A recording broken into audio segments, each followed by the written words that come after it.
Hello Wangshi lovers, welcome back to my channel. Last part में हमने देखा था वयिंग और वांगजी जिन्स के इनवाइट करने पर कोई टावर जाते हैं। वैसे तो वयिंग की लाइफ में बहुत सारे शॉकिंग इवेंट्स हो चुके थे, लेकिन अब जो वयिंग देखने वाला था उसे ऐसा लगने वाला था कि शायद शॉक की वजह से उसका हार्ट बीट करना बंद ही कर देगा। क्योंकि जब वयिंग और वांगजी सेलिब्रेशन हॉल में जाते हैं तो सैक लीडर जिन जुशरेन के साथ जो उनकी वाइफ बैठी हुई थी वो वयिंग की शिजिए ही थी जो मॉडर्न वर्ल्ड में मर चुकी थी। वयिंग की आंखों से अचानक आंसू आने लगते हैं और वो यानली को देखकर कहता है शिजिए। तभी उसे किसी की गुस्से भरी आवाज़ सुनाई देती है जो उसे चिल्लाते हुए कह रहा था वे वुशियन। वयिंग का हार्ट एक बार फिर रुक जाता है क्योंकि वो उसका ब्रदर जंगशा था। वयिंग मन में सोचने लगता है वे वुशियन, ये कौन हो सकता है?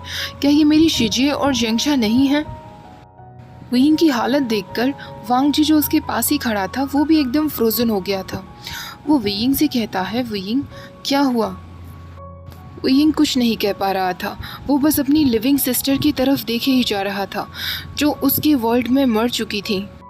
तभी जंगशा अचानक उसके पास आता है और उसे गले लगा लेता है। वो उससे कहता है वे वुशियन, तुम कैसे जिंदा हो? ये कैसे हुआ?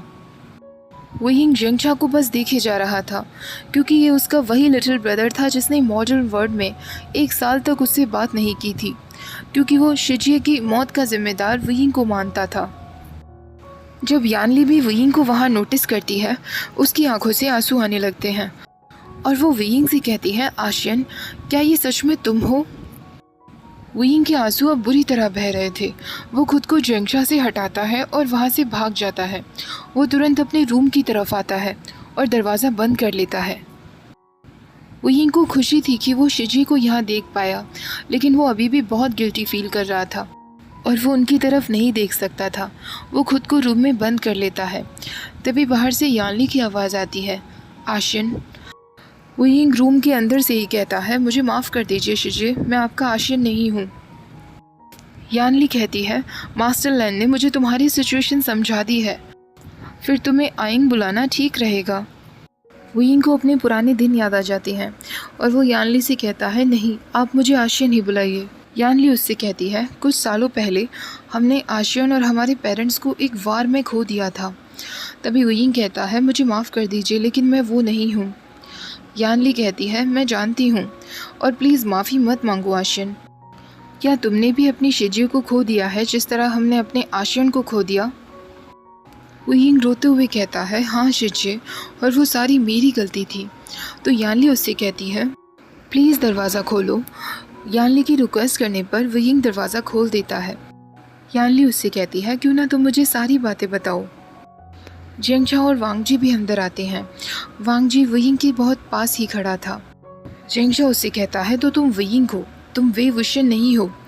वयिंग कहता है हाँ, मॉडर्न वर्ल्ड में भी मेरी एक शिजिए थी और मेरा छोटा भाई जंगशा था जो कि मुझसे नफरत करता है क्योंकि मॉडर्न वर्ल्ड में शिजिए मर चुकी हैं।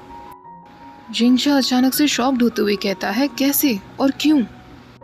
वयिंग कहता है वो सबसे अब क्या फ़र्क पड़ता है, मैं यहाँ पर 6 महीने के लिए और रहूँगा और उसके बाद वापस चला जाऊँगा।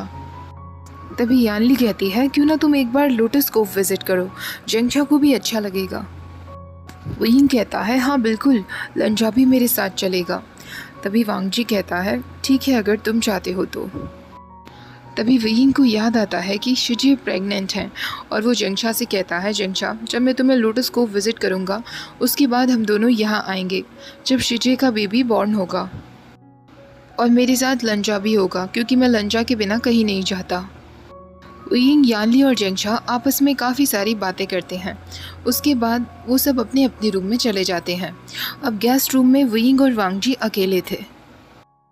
यानली को देखने के बाद वयिंग बहुत ज़्यादा इमोशनल फील कर रहा था। वो वांगजी से कहता है लंजा, क्या तुम मेरे साथ चाय पीना चाहोगे? वांगजी तुरंत टी ऑर्डर करता है और वो दोनों साथ में बैठकर चाय पीते हैं। वांगजी को दिख रहा था कि वयिंग के दिमाग में अभी बहुत कुछ चल रहा है, लेकिन वो वयिंग से कुछ नहीं पूछता। अब जब दोनों अपने अपने रूम में चले जाते हैं, वयिंग रात को कई बार सोने की कोशिश करता है लेकिन उसे बिल्कुल भी नींद नहीं आ रही थी। उसके सामने बार बार यानली का फेस आ रहा था, वो यानली जो मॉडर्न वर्ल्ड में उसकी वजह से मर गई थी। हुयिंग आखिरकार अपने बेड से उठकर वांग जी के रूम की तरफ जाता है। हुयिंग की कदमों की आवाज़ से ही वांग जी तुरंत उठ जाता है और उससे पूछता है, हुयिंग क्या हुआ? हुयिंग उससे कहता है, लंजा क्या मैं तुम्हारे पास सो सकता हूँ? कुछ देर बाद वांग जी हाँ में सिर हिला देता है। हुयिंग तुरंत उसके पास आ जाता है। वांग जी ने ऑलरेडी बेड पर उसके लिए जगह बना दी थी। हुयिंग तुरंत ब्लैंकेट से खुद को कवर करता है और वहीं लेट जाता है, जहाँ उसे और भी ज़्यादा वार्म और भी ज़्यादा सेफ फील हो रहा था। हुयिंग ने अपना फेस वांग जी के फेस की तरफ टर्न कर लिया था और वांग जी भी उसकी तरफ ही देख रहा था। वांग जी की पूरी बॉडी स्टिफ थी और वो खुद को इस तरह होल्ड किए हुए था कि कैसे भी उन दोनों के बीच कांटेक्ट ना हो जाए। तभी हुयिंग को याद आता है कि लंजा को लोगों को टच करना पसंद नहीं है। हुयिंग उससे पूछता है, लंजा क्या मैं तुम्हें कुछ बता सकता हूँ? वांग जी हाँ में सिर हिला देता है। तो हुयिंग कहता है, तुम्हें याद है मैंने तुम्हें अपनी रूममेट वेंचिंग के बारे में बताया था। हम 1 साल पहले दोस्त बने थे। हम एक पार्टी में मिले थे। वो बहुत फ़नी थी, बोल्ड थी। हम दोनों की दोस्ती बहुत अच्छी हो गई। वो और उसका भाई, उन दोनों के भी पेरेंट्स नहीं थे। मुझे लगने लगा कि वो बिल्कुल मेरी तरह हैं, तो मैं उनके और क्लोज़ होता गया। एक दिन वेंचिंग ने मुझे कॉल किया। वो बहुत बुरी तरह रो रही थी और वेनिंग भी। उन्हें कुछ पैसों की ज़रूरत थी। वेनिंग ने किसी से उधार लिया था जो वो नहीं चुका पा रहे थे और उन लोगों ने वेनिंग को बहुत बुरी तरह मारा था। इसीलिए मैंने अपना सारा कॉलेज फंड जो भी इकट्ठा किया था उन लोगों को दे दिया। मेरे पास अब कुछ नहीं बचा था। मैं रेंट भी पे नहीं कर सकता था, जिस वजह से हम तीनों ने डिसाइड किया कि हम वुहान छोड़कर शंघाई शिफ्ट हो जाएंगे और मैंने यहाँ आकर एक बिज़नेस स्कूल में ट्रांसफ़र लिया। लेकिन जंक्षा नहीं समझ सका। वांग जी उससे कहता है, तुमने उन लोगों को नहीं बताया? हुयिंग कहता है, मैंने बताया था, लेकिन जंक्षा हमेशा से ही गुस्से वाला रहा है। वो हमेशा मुझसे इस बात पर नाराज़ रहता था कि मैंने अपनी सिटी चेंज कर दी और हफ्तों तक उनसे बातें नहीं की। लेकिन मैं कैसे करता? मैं ओवर वर्क कर रहा था। दिन के समय मैं अपने स्कूल जाता था और रात के वक्त मैं जॉब करता था। मैं हॉलीडेज़ के वक्त अक्सर घर जाया करता था शिजी और जंक्षा से मिलने के लिए। पता नहीं कैसे एक दिन मैडम यू को पता चल गया कि मैंने अपने स्कूल फ़ंड की सारी मनी खर्च कर दी है। उन्होंने मुझसे कई बार पूछा कि मैंने मनी के साथ क्या किया, पर मैं उन्हें नहीं बता सका। इसलिए उन्होंने मुझे मारना शुरू कर दिया। शिजी और जंक्षा बीच में आने की कोशिश कर रहे थे, लेकिन मैडम यू का गुस्सा बहुत तेज़ था। मैं वहाँ से भाग गया। मैं भागते भागते ट्रेन स्टेशन आ गया और तब मेरे पास शिजी का कॉल आया। उन्होंने मुझसे कहा, आइंग तुम कहाँ हो? मैं तुम्हें पिक करने के लिए आ रही हूँ। लेकिन मैंने उनसे कहा था, शिजी मैं ऑलरेडी स्टेशन पहुँच चुका हूँ, आप मेरी परवाह मत करिए, मैं आपसे कल बात करूँगा। ऐसा कहकर मैंने कॉल कट कर दिया। वो लास्ट टाइम था जब मैंने अपनी शिजी से बातें की थी। मैं शंघाई आ गया था अपने अपार्टमेंट में और मैंने अपना फ़ोन भी बंद कर दिया था, जिससे जंक्षा मुझे कॉल ना कर सके और मुझे डांट ना सके।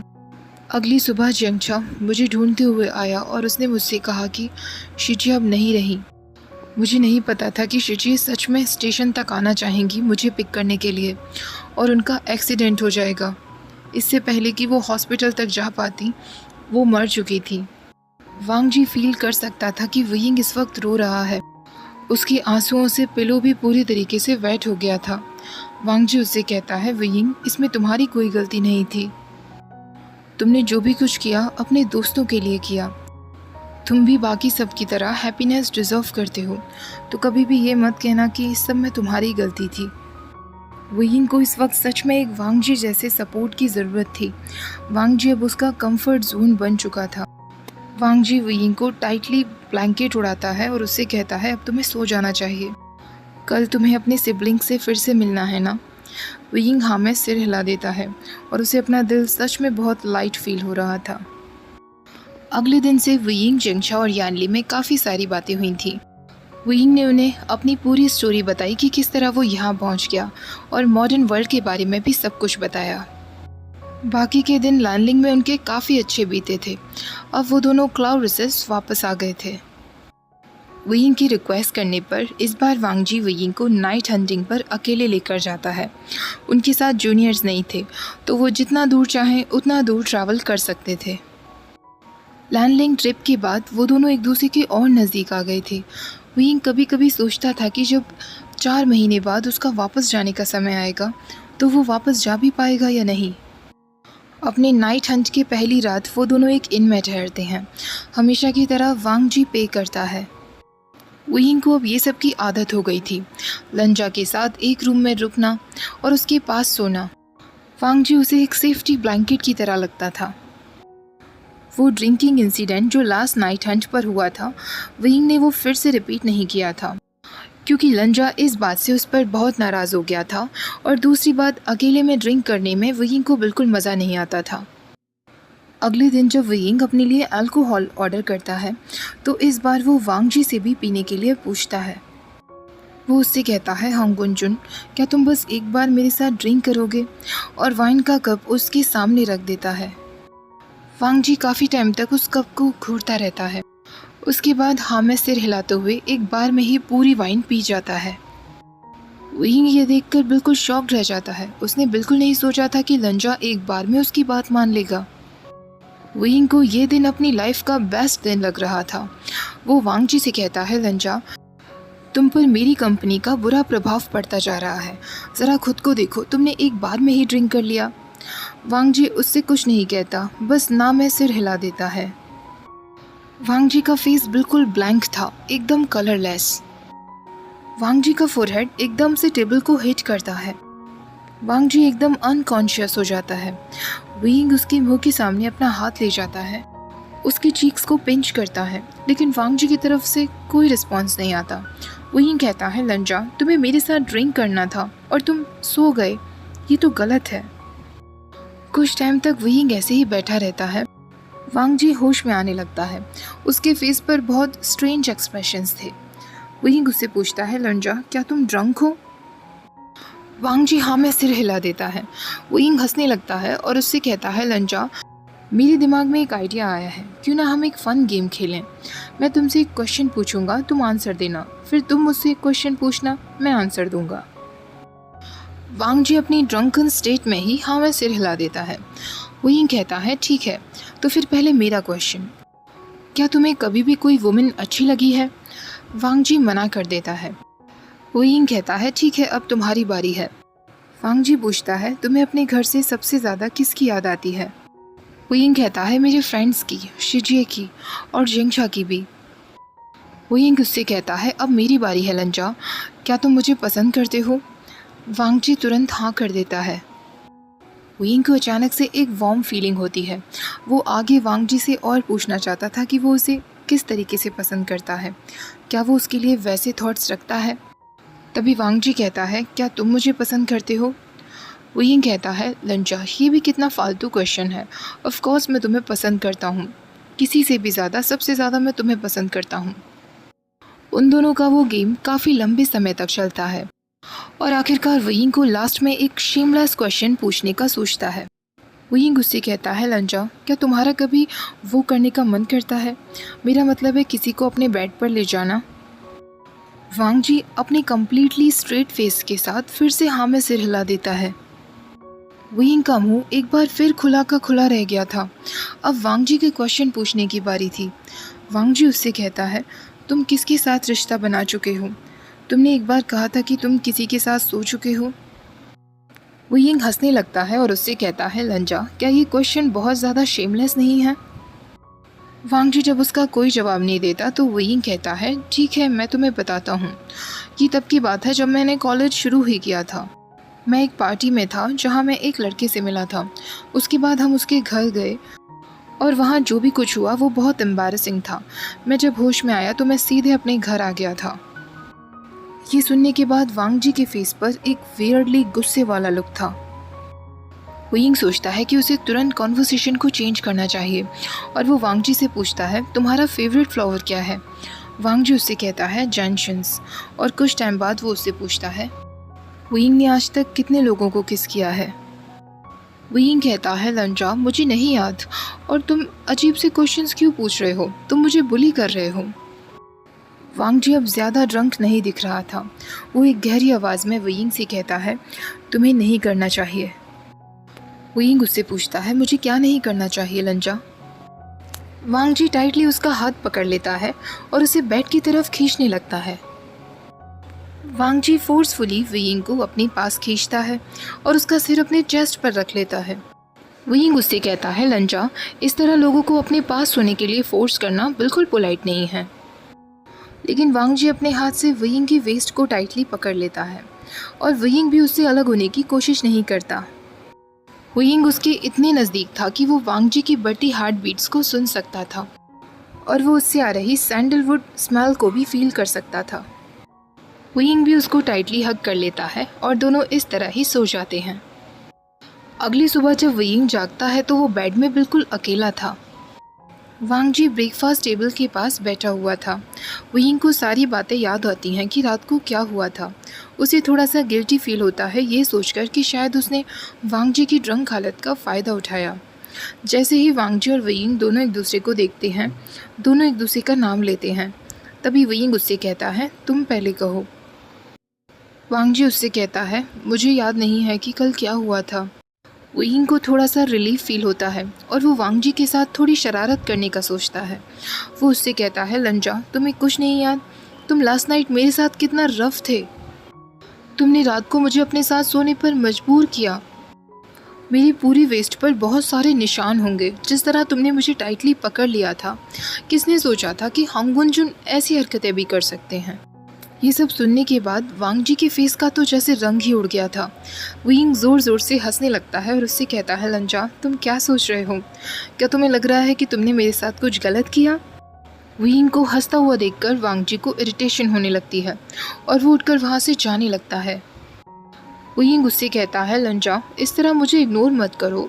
मेरी बात में आधा सच है, ये झूठ नहीं है। तुमने सच में मुझे खींचा था और अपने साथ सोने के लिए फोर्स किया था, लेकिन हम बस एक दूसरे के पास सोए थे और ये तो हम पहले भी कर चुके हैं ना, तो इसमें कोई बुरी बात नहीं है।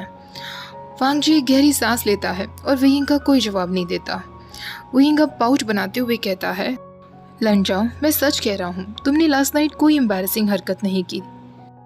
हमने बस एक दूसरे को अपनी कुछ फेवरेट चीज़ें बताई थी। वांग जी कहता है, फेवरेट चीज़ें?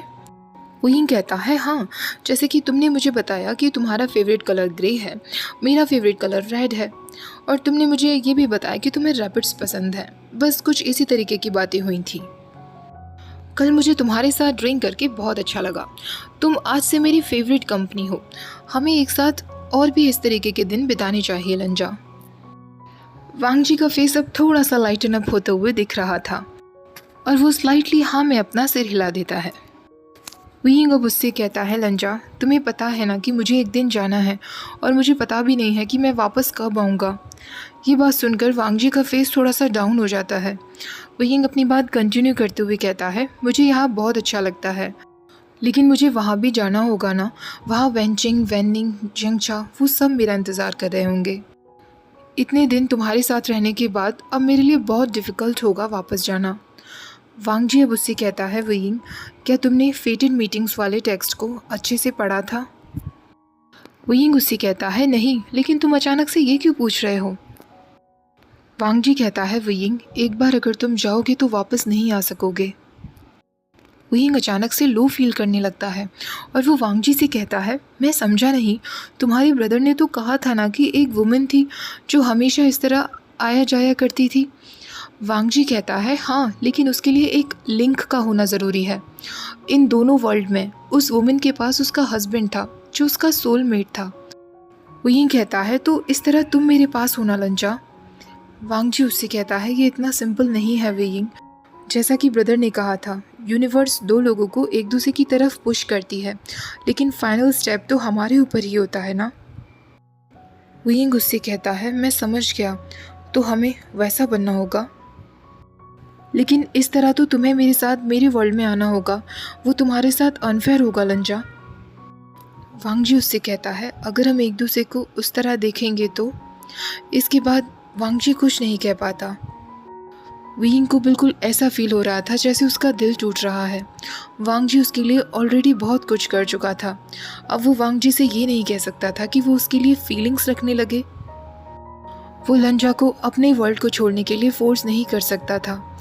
ये सब सोचकर वियिंग की आंखों में आंसू आने लगे थे। वो वांग जी से कहता है, लंजा मैं तुम्हें बहुत मिस करूँगा। वांग जी उससे कहता है, मैं भी तुम्हें बहुत मिस करूँगा वियिंग।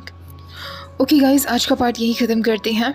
तो वियिंग का वापस जाने का समय नज़दीक आ रहा है। लेट्स सी आगे स्टोरी में क्या होने वाला है। अभी हम चैप्टर 4 पर हैं, इसमें 2 चैप्टर्स और रह गए हैं। आई होप आज का पार्ट भी आपको पसंद आया होगा। वीडियो पसंद आई हो तो please hit like, share with your friends and please subscribe to my channel. Thank you for watching. Bye bye.